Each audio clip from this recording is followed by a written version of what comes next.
What's up? Welcome to the Squad Show. Today, we tell you which first-round draft picks would surprise us the most for the Minnesota Vikings.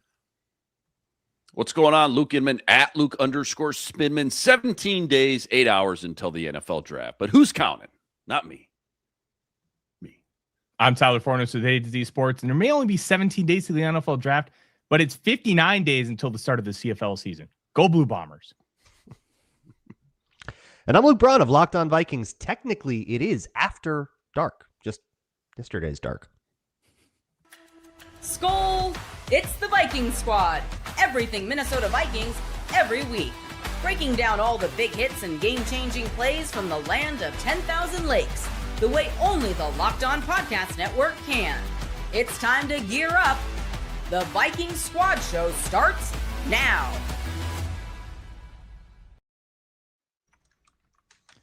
Thrilled to have Luke Braun here on the Viking Squad Show. Today, the Lukes are both in the building, joined by Tyler Fornes. I'm Sam Ekstrom, streaming on Locked On Vikings. Pumped you're with us on the #1 sports podcast network, the Locked On Podcast Network. Today, could the Vikings take a tackle based on Brian O'Neill's contract year status? Plus, what picks or positions would surprise you most in the first round for the Vikings? Is there a Devi QB project that intrigues you? And also, because Braun's here, I thought we'd bring back Name Drop and introduce Tyler Fornes to the game. It's the most chaotic game in the Vikings podcast sphere, and we'll get to that before the end of the show. But let's talk about the Vikings tackle position.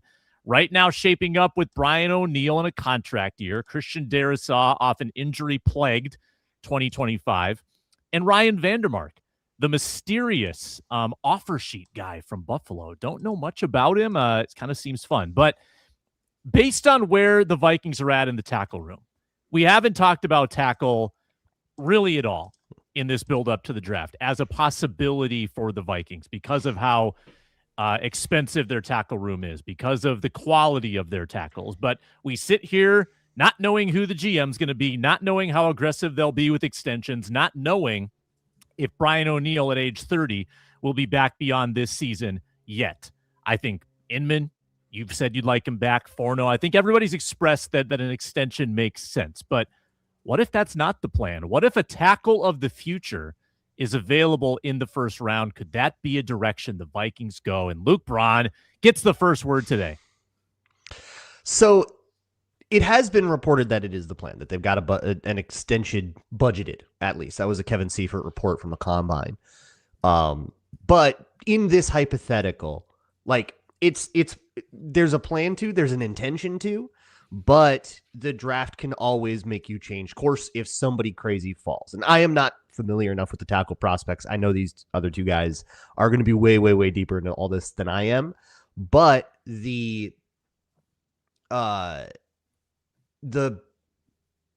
opportunity for like a big time tackle to just suddenly fall down the board and be like the best player on the board, gotta take this guy. I know we need a safety. I know we like this guy, we like that guy, but holy crap, so-and-so is there. Then you take a tackle and you go, okay, maybe we want to extend Brian O'Neill. We'll let him walk. We'll let him, go in free agency, and we've got our heir apparent in the building. That's what I think it would take. And there's kind of two different kinds of position like that, right? Like with, a tackle or an edge or a receiver or something where the Vikings have a little more depth. You take him if he's so far and away the best player available, you can't deny it, versus something like safety or corner or center where you take him even if he's maybe not the best player available just because he still needs to be up there. You shouldn't reach on a guy, but you're not going to force it like you would with tackle if the craziest prospect ever. But I don't know who that guy would be. I'm spending my time in the secondary right now, so I'm totally unfamiliar with the guys on the outside. Yeah, Inman, you probably have the names. I was going to present a couple for you. Spencer Fano from Utah, Blake Miller from Clemson, both pure right tackles, and both with pretty intriguing resumes. Well, I was just going to take a quick step back and say it feels like death, taxes, and talking about a Brian O'Neill extension every offseason, doesn't it? Or like death, taxes, and at least talking it's about always Brian a restructure. Yeah, for sure. And I feel like, even going back to last summer, I feel like we were having Brian O'Neill conversations about like his future plans. And I feel like I remember the consensus with all of us was like, yeah, maybe he's not in his prime, his peak, pushing 30 years old now. Maybe in his peak, he was like a B plus kind of right tackle. And now you just think he's a B minus kind of right tackle. That's still a really good player, all things considered, at a really important position. And I think, the bigger conversation is if you do let him walk, okay, now in order to make your team better, you got to go find a whole new right tackle that at minimum is going to be in that B minus range. Otherwise, you just got worse at that position. And that's the biggest problem, I think, is it's becoming, a lot harder and harder to kind of find these solid above average tackles in free agency. And it's, because it's such a highly valued position, the tackle position, if you want one of the top guys in the draft that are a little bit safer, a little bit more higher ceiling, they almost always go in the top 10 to 20 picks, it feels like. So not saying that you can't find good above average tackles later in the draft, Brian O'Neill being the perfect example, right? But I think it's just a no-brainer to bring him back and just to kind of put a stamp on that. He's such a leader too, right? It's not just a right tackle. He is a team captain. You just lost C.J. Ham, another team captain. It'd be tough to lose another captain next year for the locker room and just the on-field presence and all that stuff. So unless he got like a really nasty injury or, his play just wildly declined, I think it would be a no-brainer. And I'm sure the Vikings, like, Braun pointed out, are probably having the same type of conversations that have some sort of blueprint for an extension already put in place. So could they draft a tackle with one of these, maybe, let's say, first two picks? Of course, never say never, but it just feels so far down the needs list right now, the power rankings of what they need. And I would have said that, by the way, before they went and got Ryan DeMarc from Buffalo. But especially now that you got him, plus you got the Blake Brandel flexibility, that should still be in play as well. They got their two starters kind of marked in Sharpie. They got their backup swing guy. I'm all for investing in the trenches. That's what good teams do in this league, as much as you can when you have that ability to do so. But drafting a tackle early with one of these first two picks, let's just call it in this example, it just kind of feels like, borrowing from Peter to pay Paul in some ways, not improving your overall team as much as you could with a different position. Even like Blake Miller, who you pointed out, Sam, from Clemson. A lot of people like him. At first it was like, okay, being talked about as like a second round guy. Now all of a sudden I'm seeing him in mocks. It feels like in the first round. And it just feels like this tackle class, this entire class in general, kind of a down year. It feels like he's probably a guy that goes mid to late second, last year, just for example, in that group of tackles and O-linemen. So even though I think he could be Blake Miller, that is, like a good starter at some point, the lack of value I would feel for multiple reasons, like both as a draft pick, but also from a draft need standpoint, that just wouldn't put a good taste in my mouth, I guess. So, Forno, would you agree with Inman that from a BPA standpoint, if you're sitting there at 18 and you've got Miller, you've got Fano sitting available, they would not be intriguing enough to you to pull that trigger? Or do you think that there's more than meets the eye to those tackle prospects? I think with Fano specifically, you can just kick him inside the center because a lot of people want to do that. I do think there's a little bit more guard versatility with him if you want to try and create like a best five. But with the idea that you're going to extend O'Neill, who's going to turn 31 in September, we're not even talking about a guy who's aging. He's still in his prime, probably at the back end of it, but you sign him to like a 3-year extension. I projected it out to be about $72 million, $24 million a year. You can't pay that guy more than Lane Johnson. You just can't do that. And it would put him about the 10th highest tackle in the league because Titus Howard in new money just got $22.5 million. So Taylor Moton feels like a good groundwork too. He was about O'Neill's age and he signed 2 years, 44. And that's, with not accounting for the last couple of years of inflation. So 24 a year makes sense. Yeah. And that puts him about 10th highest tackle, which if you want to rank all the tackles in the league, I think you can make an argument that Brian O'Neill's somewhere around the 10 range, probably a little bit closer to 15, but it's not egregious to say that. And if you want to take an offensive tackle at this point in the draft, you need to have a plan for that guy to be a starter within a year or two. And the way the Vikings offensive line is set up, there is no pathway for him to be a starter if you want to keep Brian O'Neill around.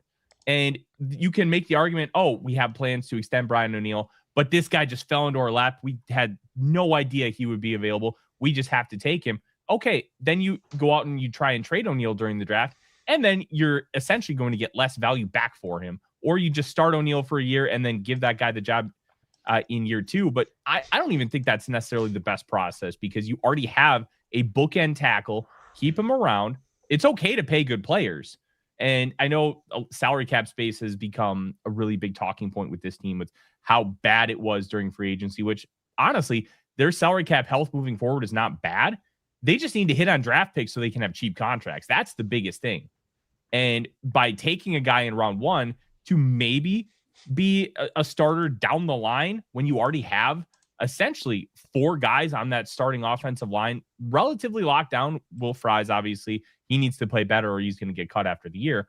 But there's so many other positions that this team needs, 1, starters, and 2, more depth at, that taking a first-round tackle just feels like an egregious luxury with how things are projecting forward for this team. Yeah, well, what you say makes total sense, and I tend to think that way too, but it also proves that we are only BPA to an extent, right? Like, we've got it. There's always an asterisk on it. There are certain positions where it just doesn't add up to take a dude, even if they're really good, Bron. So, like, do you agree with the notion that there are too many greater priorities to focus on with this number 18 pick, that you simply can't indulge in luxuries at this point? I'd recharacterize it and say that none of these tackles are that guy. There's a guy that's worth it, but it's not in this draft. So in a sense, yeah, I would agree that they're probably going to focus more on their secondary, or getting one of the DTs that are available or something like that. But there is some world of so the gas mask world, where somebody has a weird draft day, starts falling for no reason, and you go, maybe we just do this, maybe we be opportunistic. I just wouldn't say, you're probably not planning to. You're not going into the night planning to. It's just, you have to be open to every possibility. I guess that's as far as I would go, which I would say about any position. So as literally as far as I can go against taking a tackle, I would go, but that's just never going to be 100%.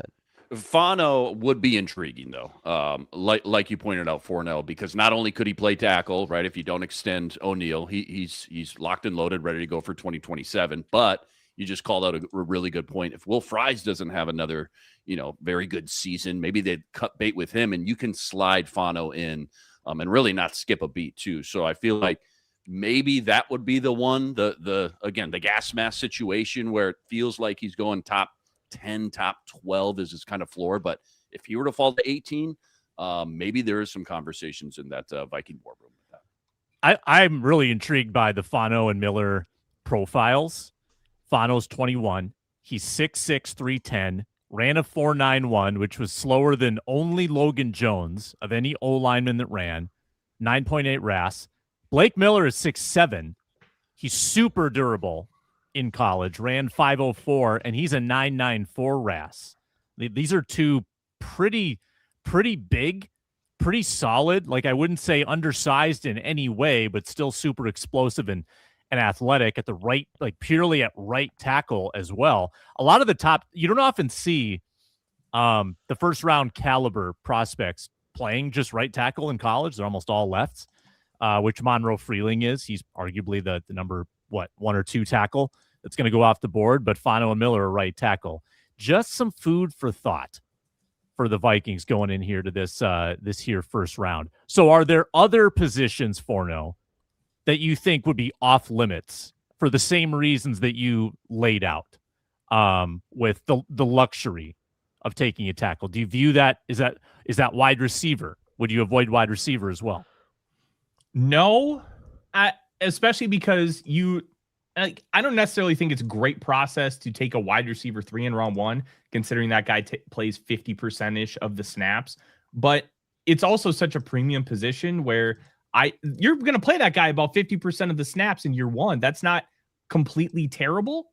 The only position where I wouldn't take a guy in round 1 in this class, other than offensive tackle, is quarterback, because I just don't think Ty Simpson is very good, and Fernando Mendoza would be the only one worth it at that point, but he's going to go first overall. When I look at this class, the only thing I would really consider is maybe completely ignoring secondary in round 1, because I can get really good players in round 2 and round 3 who I could potentially start day 1 because it's such a deep class. Now, if you have that talent, just take the talent and don't necessarily worry about it. But if the Vikings just ignore secondary in round 1 for that reason, I wouldn't necessarily be surprised. Yeah, I'll just throw out one more too, and I think you make a lot of good points. Like wide receiver, everybody's like, "Oh, would we be?" I mean, it would be a crazy pick. Like if we were on the clock and they drafted Mekhi Lemon, like we'd all go pretty great. They're like, "That's an explosive pick, right?" That would be fun in a lot of different ways. But I'll go tight end. Kenyon Sadiq has been flown out there a little bit, and it just feels like maybe linked to the Vikings is kind of a wild card pick, and for kind of a lot of the same reasons we're having the Brian O'Neill tackle discussion. And I know the writing feels like it's on the wall with TJ Hawkinson next year, but we don't know that for sure. He could have a great year and come back at a little bit cheaper deal. Who knows? But I just think that unless we're calling, 2026 a wash, which they're not, otherwise, why are you going to get, somebody like Kyler Murray, etc. I just think they need plug and play day 1 starter type of caliber guys with that first pick and maybe even that second pick as well. And, as freakishly athletic and fun as Sadiq is, I mean, he tore up that combine. First off, he's going to start on the depth chart third, right? He's going to be third on that. He's going to be buried on the depth chart day 1, no matter what. He's not leapfrogging your 2 vets on like week 2 or 3 of training camp. I just don't see that. And then just in general, I feel like tight end, is a position that takes a while to develop sometimes with all the things you got to be able to do, pass pro, run blocking, routes, timing, new offense, all that jazz. Super high ceiling on that guy. Very fun prospect. But, unless there's a big injury, which always, knock on wood, that could happen. But I just see that as more of like a 2027 impact guy. Again, with the writing on the wall, they probably let Hawkinson walk at some point, sure. But tight end early, as much as it is needed as a depth, position on this, draft chart of needs here, for me, not with one of those first 2, if not even 3 or 4 picks for me, I'd be kind of surprised. Let's keep going down this road. Picks or positions that would surprise you in the first round. We'll continue this conversation next on the Squad Show. Brought to you today by Indeed Sponsored Jobs. When there's workplace chaos, the deadlines are stacking up and the inbox is overflowing, you've still got a position that you have to fill. It's sitting open, stack of resumes on your desk. This is a job for Indeed Sponsored Jobs. It helps you reach the people who actually fit what you're looking for with all the skill qualities, the experience you need, and the location. So you're not just hoping, crossing your fingers the right candidate stumbles across your post. In the minute that I've been talking to you, companies like yours made 27 hires on Indeed, according to Indeed data worldwide. So if you're hiring, spend less time searching, more time interviewing with Indeed Sponsored Jobs. You need the right person to cut through all that chaos, and Indeed Sponsored Jobs can do that for you. And listeners of this show will get a $75 sponsored job credit to help get your job the premium status it deserves at Indeed.com/podcast. Just go to Indeed.com/podcast right now. Support our show by saying you heard about Indeed on this podcast. Indeed.com/podcast. Terms and conditions apply. Need to hire? This is a job for Indeed Sponsored Jobs. And the man, the myth, the legend, Luke Braun's in the building right now. Check him out on Locked On Vikings, 30-minute daily dose, Vikings football plus. And Luke, this is how I always promote it. You got to check out Locked On Vikings After Dark for some sultry Vikings conversation. Does that describe it pretty well? What you and Arif do? You're muted. You got to jump in. Yeah, absolutely. That's fantastic. Make sure the kids are in bed, grab a cocktail, wind down on nightcap, light a down candle. with us, 10 p.m. Central, Mondays, Tuesdays, Thursdays. Perfect. Yeah, that's a good one just for the audio edition. You can close your eyes. You can lay horizontally, just meditate on it. Yeah. As opposed to what? Laying vertically? Or what are we doing? Standing, sitting. Yeah. Dracula style in your coffin. Dudes that would surprise you or maybe annoy you in the first round for the Vikings. I'll give you one. I'll give you one to start. Akeem Messidor. Like maybe they trade Jonathan Grenard the next couple weeks. Feels like a poor 3-4 fit. He's a tweener. He's 25. He's got an injury history. It's like, can Rob Brzezinski afford to take an old guy with an injury history? It's just too soon. Too soon. But specifically the 3-4 fit. I don't know if he's a great stand-up outside linebacker. The height, he's definitely not as long and athletic as the profile they typically seek. Tell me why I'm wrong. Akeem Messidor. I don't think you are wrong, but I would counter with he might not be a necessarily ideal fit, but the fact that he's a tweener and kind of the role that Jonathan Grenard plays, I don't think it would be horrendous. I think you can make it work, especially because he spent the majority of his career playing on the inside before really honing his edge rusher skills this past year. One of the reasons why he's kind of an odd player, because that late breakout isn't necessarily because he's bad. It's because, as you mentioned, the injuries, and he really has only played edge rusher for 2 years. He's been mainly an inside guy, especially at the beginning of his career in West Virginia and then his first year at Miami. So there's layers to it. I wouldn't want him. I'm out on the idea of him in the first round too, but I don't think it's nearly as bad. Plus, he's going to be the number 1 overall pick in the CFL draft. That's just kind of cool. Like that you can just take to the bank and be like, hey, number 1 pick in Canada, baby. That's how you sell it to the fan base. Yeah, again, playing devil's advocate with myself. Like, again, good teams, you draft the trenches as much as possible. Look at Philly and blah, blah, blah. But for me, it's like, are we really going to invest 2 of our first-round picks the last 3 years in edge with so many other needs? Plus, you got, obviously, Van Ginkel. And again, Sam, this is assuming in this exercise that they trade Jonathan Grenard. Spoiler, my prospect of the day is an edge, but in that example, I just don't feel like they would move on from Grenard, maybe get that second rounder and change whatever, we've talked about on the show a few times, but then just go invest their first pick, the 18th overall pick, back into edge, would just surprise me. And again, like if the perfect player is there, like Brown kind of pointed out with tackles, like if that guy is there, sure, go ahead if you can't pass on him. But Messidor for sure is not on that list of guys, nor is the other kind of group of edge guys in that kind of range, Keldrick Falk from Auburn.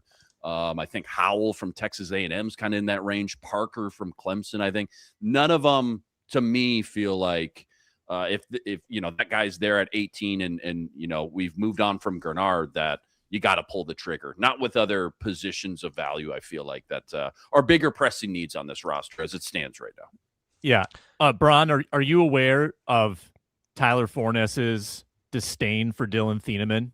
Are you familiar with this? Because We've that's discussed probably it. his answer. Yeah, we've discussed agree it. with it?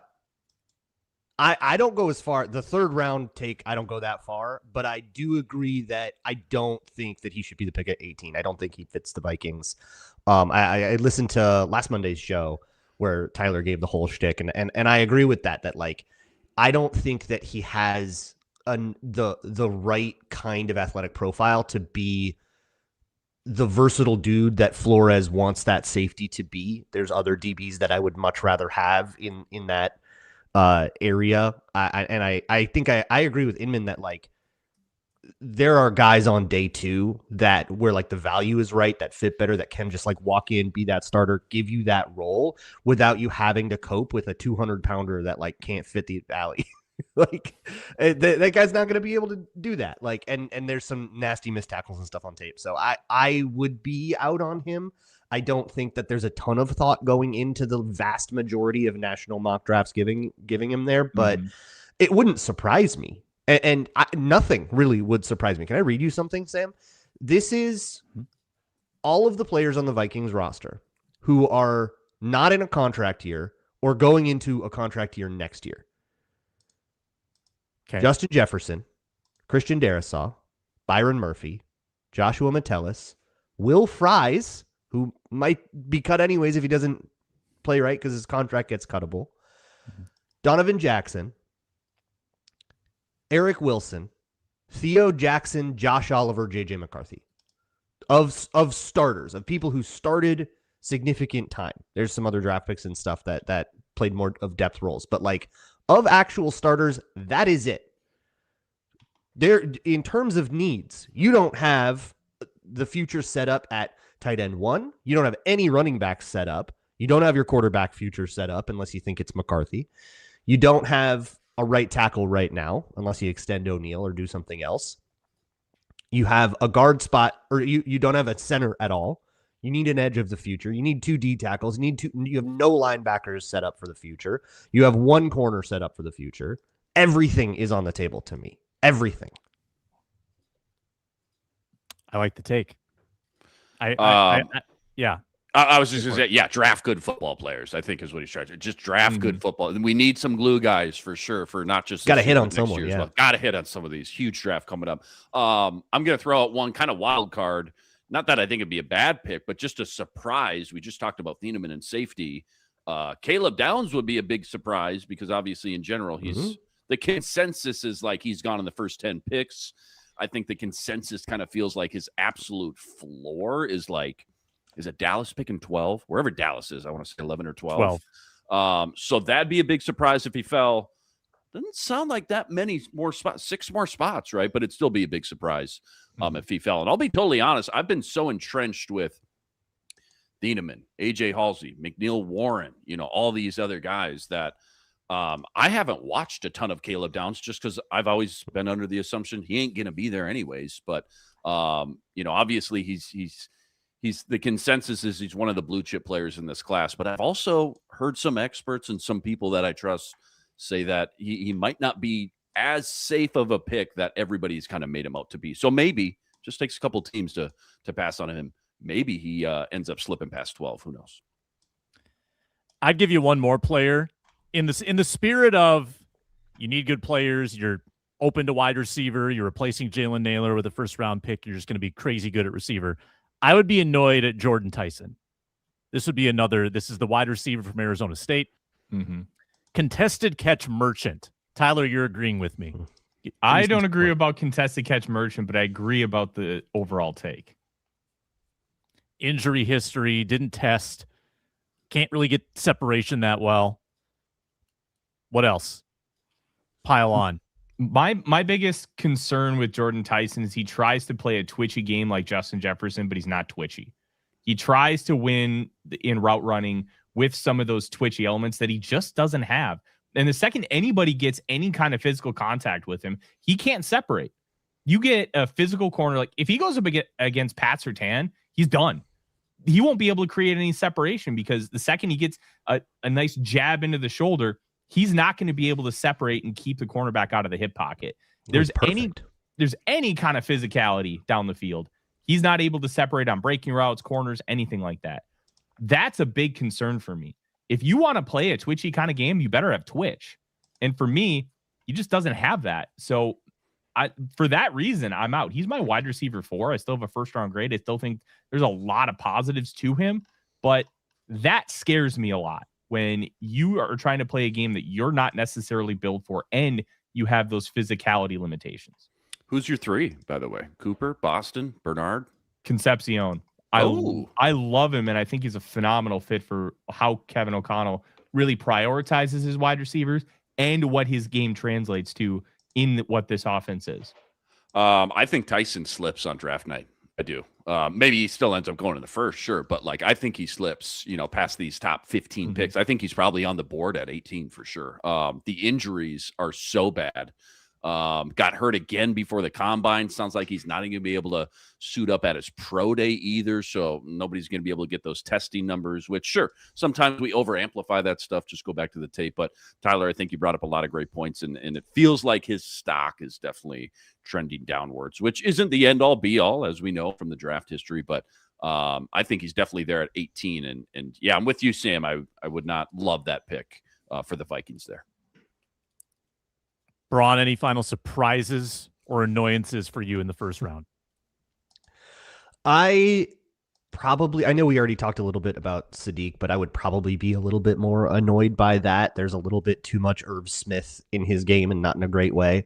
I don't really trust him as a blocker, I guess. And that means that you're kind of drafting somebody that would be a project. You could You would have a first round pick that, would then sit behind TJ Hawkinson for a year, and then he would go, and then maybe by year 2 he's bulked up and he's a better blocker or something like that. But that does feel like quite a lot of effort to then just like not solve a whole bunch of other extremely glaring problems on the roster.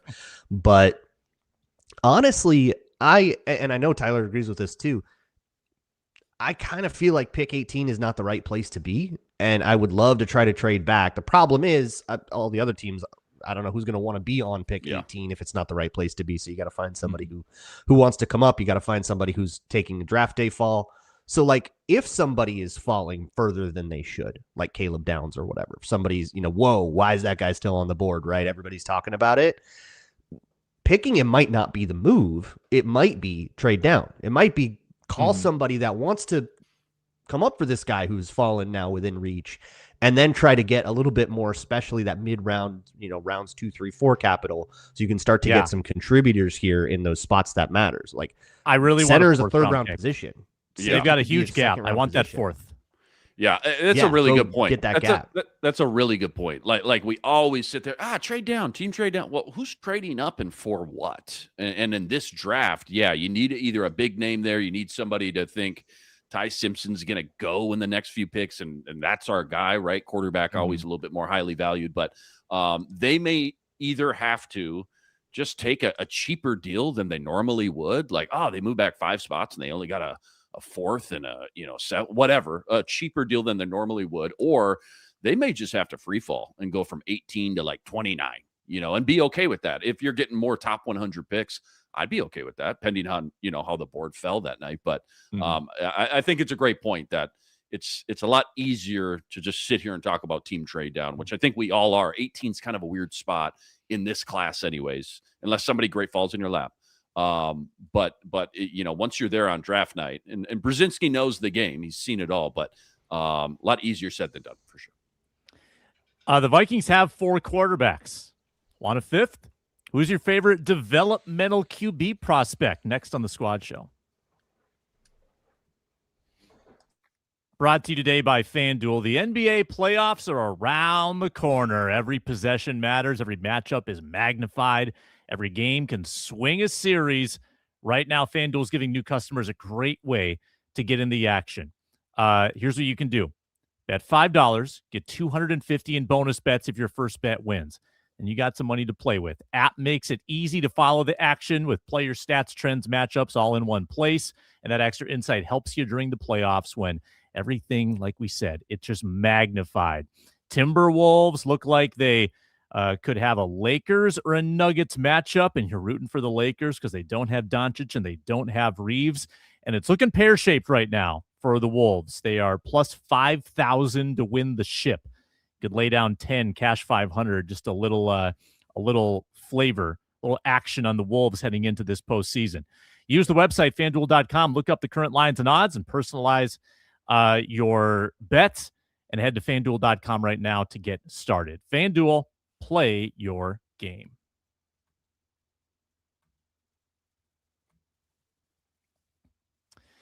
All right, before we get to Inman's prospect of the day, Edge, I want to hear everyone's favorite developmental QB prospect. Do they add a 5th body in the QB room to compete with Max Brosmer for the practice squad? Let's go to Spinman. Give us someone. Give us the next Jaron Hall. Jaron Hall. Wow. High bar, Sam. High bar, Jaron Hall. I think my favorite quarterback developmental pick this year would be trading back for a future 2027 and drafting a developmental guy next year. That's going to be the deeper class. It feels like definitely more options in the barrel. But this year's class, I think Forno, you kind of touched on it. Like, it's so bad. Maybe it was you, Braun. Mendoza, and then even Ty Simpson. It's like people are very conflicted on if he should even be a first-round pick. So Taylon Green is the one I've been kind of attracted to the most from Arkansas. Just fun. He's just fun. Freak athlete. The combine numbers, I'll have to pull them up here in a second, but the combine numbers were freakish. Sub 4.4 40, 43.5-inch vert, I want to say. But he's just got the highest ceiling of all these day 3 guys, in my opinion. And that's what you want from a developmental guy. I want the home run, high ceiling type of dude, not a dude who I think could be a clipboard guy, quarterback 2 someday if we're lucky. Like, you might as well swing for the fence, try to find a Jalen Hurts, Colin Kaepernick type of athlete, so to speak. And his accuracy stuff is not great, especially under pressure. I think it's more of like a lower body kind of marrying up the feet and the arm and the eyes kind of thing, though. I think it is teachable. But when the feet start to get lost, he definitely starts to spray the ball all over. I think he had 11 interceptions to 19 touchdown, 19 to 11 kind of ratio. The pre-snap stuff, again, needs some improvement. But physically, again, 6'6", 235, ran a 4.36 40, runs like a gazelle's got those huge strides, 11.2 broad, a total freak. And, if your quarterback doesn't work out, you know what? You might be able to just kind of evolve him into Joe Webb 15 years later. How sweet would that be? Nice. And I would love Taylor Green if he only didn't have 4 years of bad college football tape. Yeah, that would be bad. something. Yeah. My guy is Cole Payton from NDSU, and I really wish Arif was on here so I could rub this in his face because the bit is hilarious. But I'll tell him tonight. Oh, please do. I'll probably text him in the group chat here in a little bit. Yeah, there you go. Payton is one of the weirder profiles that we've seen in the NFL draft in some time. He's a 1-year starter, a 5th-year senior. The only reason he didn't start more than 14 games in his career was because the guy in front of him won 2 national titles and started for 4 years in Cam Miller, and the Raiders took him in the 6th round last year. Peyton's got a fascinating profile, ran a 4.56. He's 6'3.5", 235. He's got a good arm. He's accurate with the football, has over 2,000 rushing yards in his collegiate career. It's just weird that you're looking at a 23-year-old developmental project because he only started 1 year. And if you look at past quarterbacks with similar starting caliber experience, we're talking about Mitch Trubisky, Trey Lance, Anthony Richardson. You're not looking at a laundry list of guys who have been successful. But you're talking about taking a guy in like round 4 who you could potentially build on. And the fact that he's got an interesting profile, he has really good arm talent, and did have a year of really good success at North Dakota State, makes it a little bit more intriguing for me. Plus, if it doesn't work, there have already been comparisons to Taysom Hill where you can use him in like a wildcat kind of package, maybe make him an H-back. So it would be a long-term projection at quarterback, but you could potentially move him positions if it doesn't work out. I'm willing to take a shot on a guy who was really, really good in the 1 year starting in college, like historically good per Pro Football Focus. But if it doesn't work, you're using a 4th round pick, and I can live with that. Whereas a guy like Mitch Trubisky, you spent the 2nd overall pick and traded up to go get him. So there really is no other quarterback in this class that intrigues me at all. But Peyton flashed enough as a 1 year starter to make it be like, okay, maybe there's something here worth developing. Of every quarterback in FBS and FCS, had the highest big time throw percentage of anybody. 11.3% big time throws. So why isn't he being talked about more as like pushing Ty Simpson a little bit? Is it just the 1 year? Because Ty Simpson only started 1 year. Is it the school, the program? I think it's the combination of everything. Simpson's got a similar profile. You make a really good point, but he played at Alabama. Alabama's going to artificially inflate that stock. I'm not going to sit here saying you should take Cole Payton in round 2.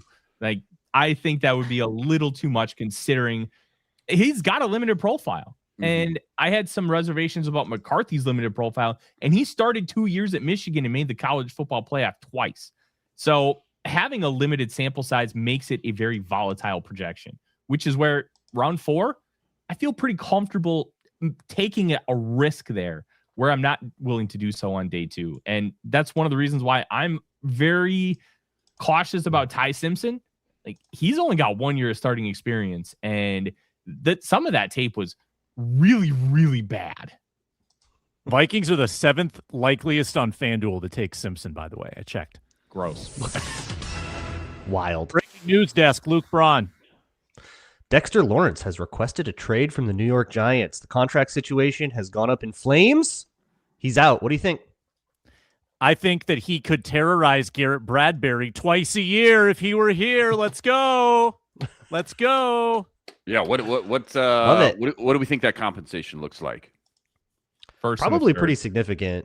Like his off-field is not bothering anybody in the NFL, which is typical. But all right, let's say they were going to take a D tackle. Let's say they were going to take Peter Woods or Caleb Banks. Would you rather trade 18? And what were you thinking? Maybe some change on top of 18? No, I think it's going to be Grenardish because you got to pay him. He's in the same situation where he's got a contract he's dissatisfied with. He wants more guaranteed money, so you got to take the contract, and you probably have to add to it. So it's probably in a similar situation, maybe downweight it a little bit because a D tackle is not going to be worth as much as an edge. So it's probably like mid-ish round compensation. I think the Vikings should be all over it if they wanted to, but they got to be willing to pay a guy. Right. See, I'm on the opposite end of the spectrum. I think it's a first and a third because the one big difference between Dexter Lawrence and Jonathan Grenard is prestige, pedigree, and perception. People think that this guy is one of like the top 2 or 3 defensive tackles in the league. And with that position becoming more and more premium, that's going to help him get a lot more back, even though they're in a very similar situation. Grenard just doesn't have that. He was a 3rd round pick, late bloomer in Houston, had one great year with Minnesota. And then everybody looks at the sack production and be like, nah, that guy's not very good just from 2025. I think with Dexter Lawrence and what he's done consistently year over year, that compensation goes up versus what Grenard will get, even though Grenard should get similar. You're taking on $20 million and adding to it. That's like, that's part of it. You're not giving up a be... first and a third to pay a guy at really any position except quarterback. You are still talking about a guy who's probably the 2nd best defensive tackle in football and a pass rushing nose, which might be the rarest profile in the league. Yeah, and get that number way down just to make it work this year. Yeah, you'd have an extension to do that immediately. Well, and unfortunately, you still have to facilitate the trade, so you have to have enough cap space. Yeah, what do they got? To have it for the 2 seconds before the extension inks? That's also or restructure or whatever. Like, you need to be able to take on the contract in the first place. So that makes it really, really difficult to do. So the Vikings would have to work like pretty hard. And at this point in the offseason, there's not a lot of teams sitting on just a ton of random cap space. A lot of them spent a lot in free agency and got rid of it and have something where they're just ready to pay their draft picks and move on. So it's going to be a difficult trade to facilitate. How about JG for Lawrence straight up? Let's just trade weird contracts. I was thinking that. It feels like the Giants are stacked at edge right now with everybody just needs a fresh start and a new negotiation. Let's get our first 3-team NFL trade. Can we do that like the NBA? There hasn't been one since the 80s, if you can believe that. That's weird. That's a great fun fact right there. Sometimes it happens just like one at a time, where somebody will trade and then they'll like trade with someone else, and it kind of looks like everybody. That first guy trickles all the way back to the 3rd team. Yeah, it happens in like day 3 when everybody's trading around 7th rounders. Does anybody want to hear my scouting report on Cade Klubnik? Absolutely, Clemson legend. Let's go. What do you got? It's probably the most boring Devy prospect that I could throw out, but I just think he does everything well. I think he's got a good play action game. Can run the read option with credibility because he's a mobile threat, good arm strength, good enough size. Did not play well last year. Don't know what happened, but his 2024 was superb. Not sure why he didn't go out then. Tried to come back, couldn't handle the pressure. Senior year, Clemson wasn't a great team last year, and it kind of went poorly for him. So he drops into day 3. But I think he can do a lot of the stuff you need to do to be an NFL QB. He's not a fun prospect. This is not a fun guy. This is not Green. This is not Peyton. This is Cade Klubnik we're talking about. Very boring. Luke Braun, you got one? I really don't want to. If anybody, it would be somebody like Green or Peyton that has like some potential to be interesting, way down the road or something like that. But I can't do this. It feels like you're just lighting a pig on fire. I don't need to light a pig on fire. We have too many depth needs. We have too many expensive veterans in spots that are supposed to be filled by, 2nd, 3rd year players to just start taking these like lotto tickets that are not going to be on the team in 2 years. That's kind of how I feel about all of these guys. And I feel like that is like the consensus opinion. And then everyone goes, but what if he's the next Brock Purdy? He's not. Don't worry. Does Brosmer end up being the practice squad QB? No, Yeah. you know who they're going to bring in? You know who they're going to bring in, Sam? Who? Ethan Caligmanis from Rutgers, Yes. former Gopher Greek legend, freak. right? He's a tall drink of water. And he got good at Rutgers, weirdly. Yeah.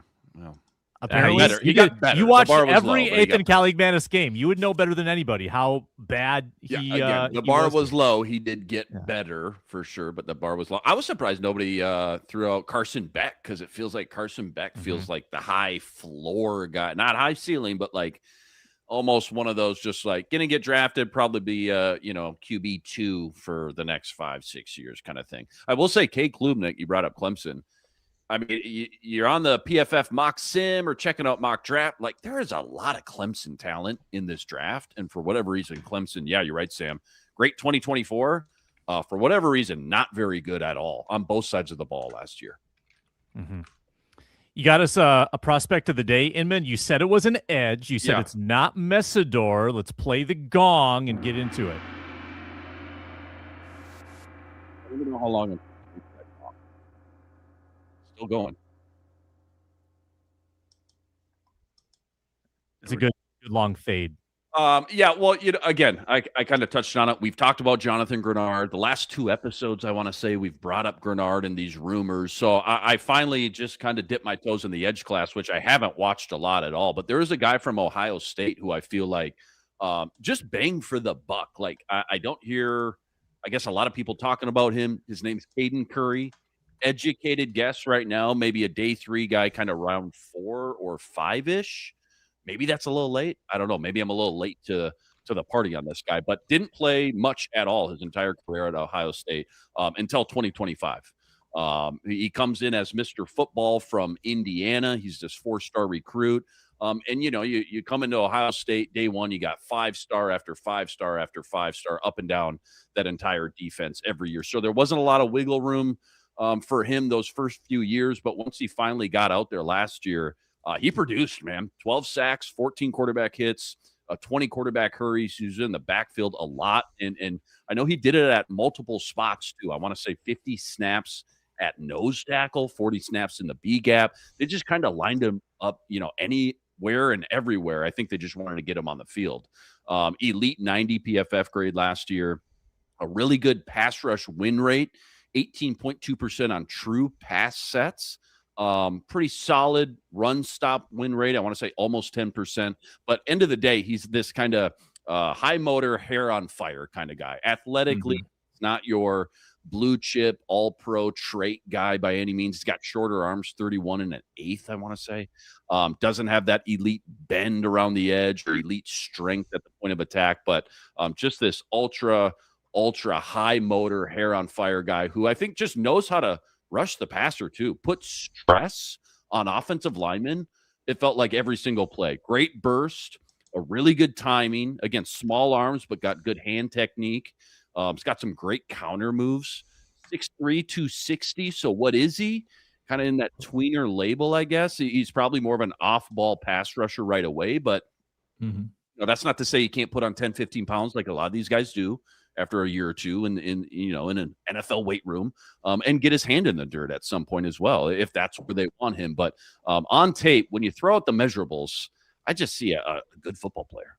I Ohio State pedigree, went up against some of the best competition in the country and showed up against the best competition in the country. The Washington game, I want to say it was week 3, going up against some very functional tackles that game. Ends up with 5 tackles for loss and 3 sacks.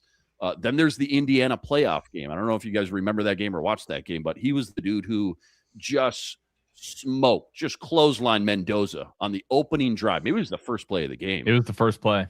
First play of the game, set the tone right away. They ended up losing that game, but just set the tone right away. And again, whether they trade Grenard or not, when you get into day 3, I'm just a fan of this dude. If he gets kind of to the next level and like that arm length maybe is that bad, I guess, if the athletic profile is that bad in the NFL, I'll take the L, but I think he's still scratching the surface at the end of the day. And like we've talked about, common theme here on today's episode, they need glue guys. They need second team guys that they can develop. They need to replenish the depth. And I think you just start by not overthinking it and just adding some good, smart football players. So Caden Curry, Ohio State edge rusher. Go get you. I think they have to pull the trigger because we can't have another Curry. You cannot pass on get another overlooked Curry. in the draft in this market. Can't happen. Absolutely not. I want to be saying Curry, bang, sacks the quarterback. Name drop next.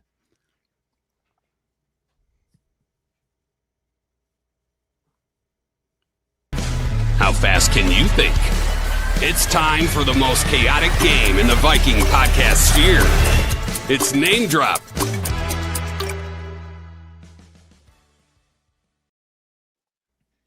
The graphic. Oh, is what a funnier and treat for funnier. Forno. It does every time. Most of the players are gone, but that's kind of the spirit of name drop is that you're naming old dudes. So here's how you play Fornus. This is our favorite game. We bust it out once in a while.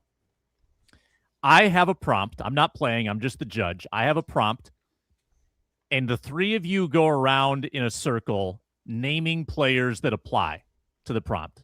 An incorrect answer. You're like 5 seconds to answer. If you run out of time, you're out. Incorrect answer, you're out.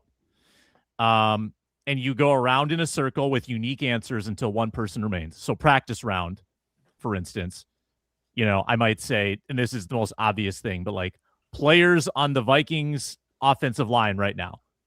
Inman would say Christian Darrisaw. You would say Michael Juergens. Braun would say Kanechi Udeza. Oh, that's wrong. Braun's out. That's true. That will be something that. you that always would say that. I don't know why. I always say him. I always Why bring An is him that? old You always say defensive lineman. Oh, always confuse him. Sounds pretty So- easy. Yeah, you get the gist? Yeah. Cool. Let's play some music. It's gonna be right up your alley, Tyler. Oh, yeah. Yeah, I think you'll be good. A little lo-fi. The first prompt, these are all draft related. And we'll start with Inman. Vikings second round picks. Vikings second round picks. That's it. Inman. Ready? Go. Kyle Rudolph, Notre Dame. Tight end, if you remember. I've heard of him. Fornus. Andrew Booth Jr. Ron. Irv Smith Jr. Inman. Renal Smith, linebacker, Mike Tice era. Wow. Anybody? Sam, verify that. He might be a third round. I mean, it's been a while. How do you spell the first name? I'm trying to control F it. Yeah, I got it. R-A-N- Raynol Smith. That's correct. Well, we call him Correct. Renal, but Renault. Yeah. Yep. Forno. Chris Cook, cornerback, Virginia. Believe that's I'll take right. Eric Kendricks. Dalvin, I guess. Forno. Ed Ingram. Ron. Brian O'Neill. Inman. It's tough when somebody steals one right before you're supposed to go. Mhm. Buzz me. That's a buzz. That's Get me a out. buzzer. Get me out. Tavares Jackson. Ooh. That I makes believe me that is immediately think of incorrect. two other ones. Nope, 64th overall pick.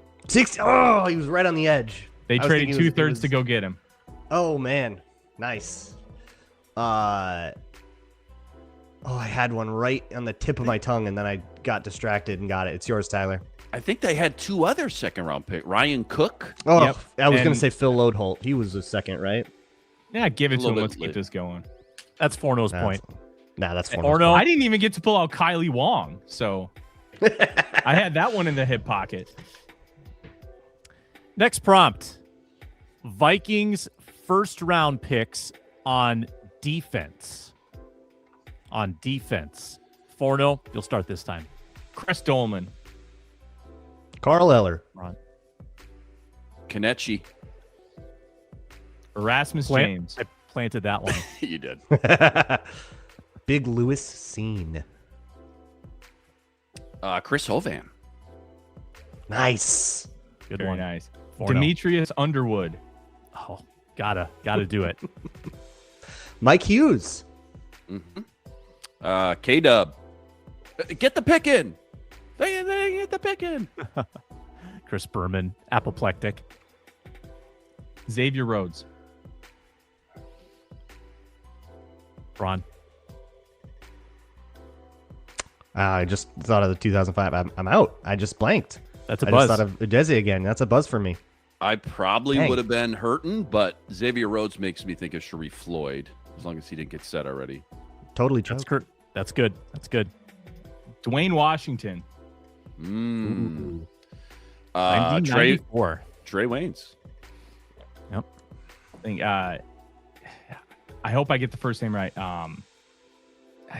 Derek Alexander, the edge rusher, taking 95. Yeah, I think so. Right? That is correct. Sounds right. Dirty Harry.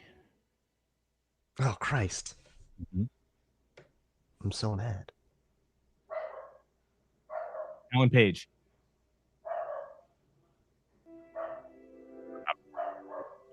Keith Millard. He was on first. Let me check. That's good. Really? Millard. That's good. Okay. 84. Really? Okay. Dwayne Rudd. Ooh. Yeah.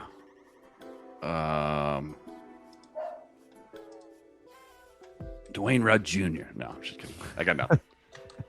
Forno comes into the party and goes 2-0 to start. 2-0. I got 3 more prompts. If he wins this one, then it's over. We got to pull it go. together, Luke. Yeah, let's go. Let's go third round picks.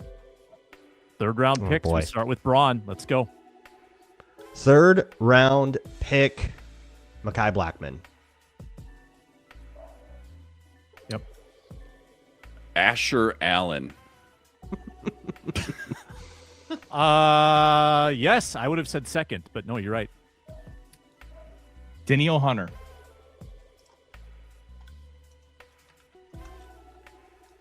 Sorry. Scott Crichton.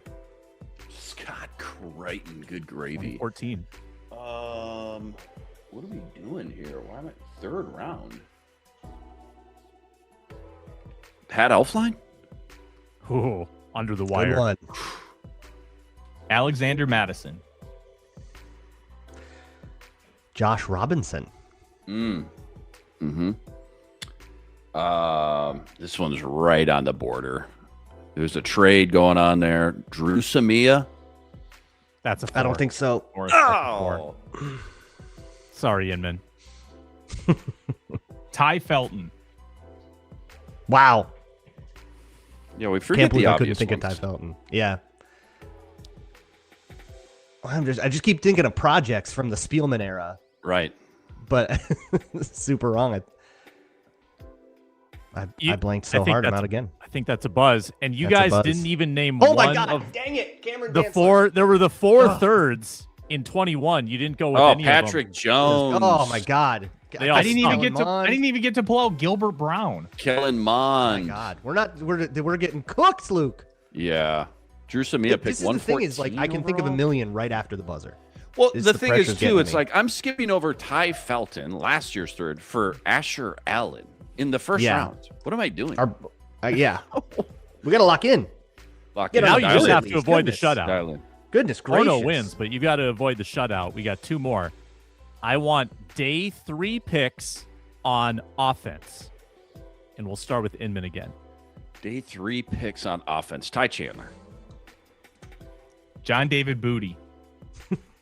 Jaron Hall. Jalen Naylor. Walter Rouse.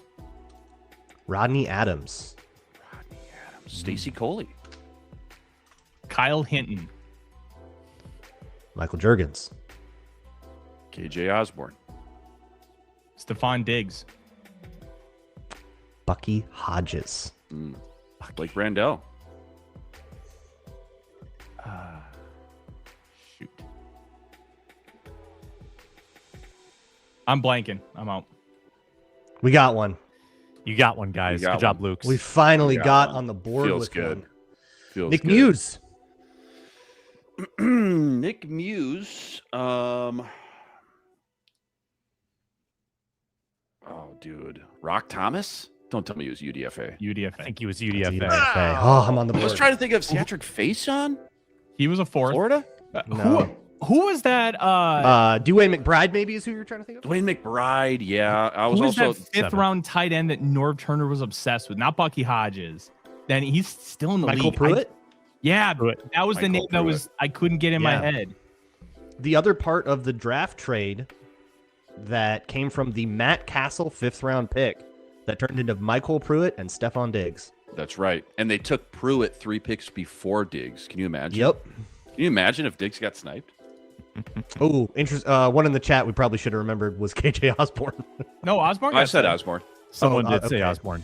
Only because somebody said Rodney Adams, and I was like, okay, let's think of. You said Stacey Coley after that. Yeah, you got Coley. No, I thought I said Osborne too. Got Osborne. I said both. We got all of them. We got all of them. One more round for fun. First round picks prior to 2000. This is going to go fast, I think. First round picks prior to 2000. 4-0. Okay. Chris Hovan. Randy Moss. Dante Culpepper. Demetrius Underwood. Alan Page. Yeah. Did I already say Millard? Did we say he was a first? Millard is good. Yeah. Millard is good. Dwayne Rudd. Tommy Mason. First pick in franchise history. Carl Eller? Dwayne Washington. I'm going to argue for Bobby Bell. He didn't end up on the Vikings, but he was a first round pick for them. He was a 2nd round pick. Yep. He was like the 15th overall pick, so it feels like a first, but it wasn't. Thought he went like 3rd. 16th overall in a small. Oh, yeah. A second. Okay, yeah. 2nd on the Vikings list. Shoot. All right. I went 2 extra. Was Kramer? Tommy K? Was he a first? I'll check. Yes. 77. Derek Alexander.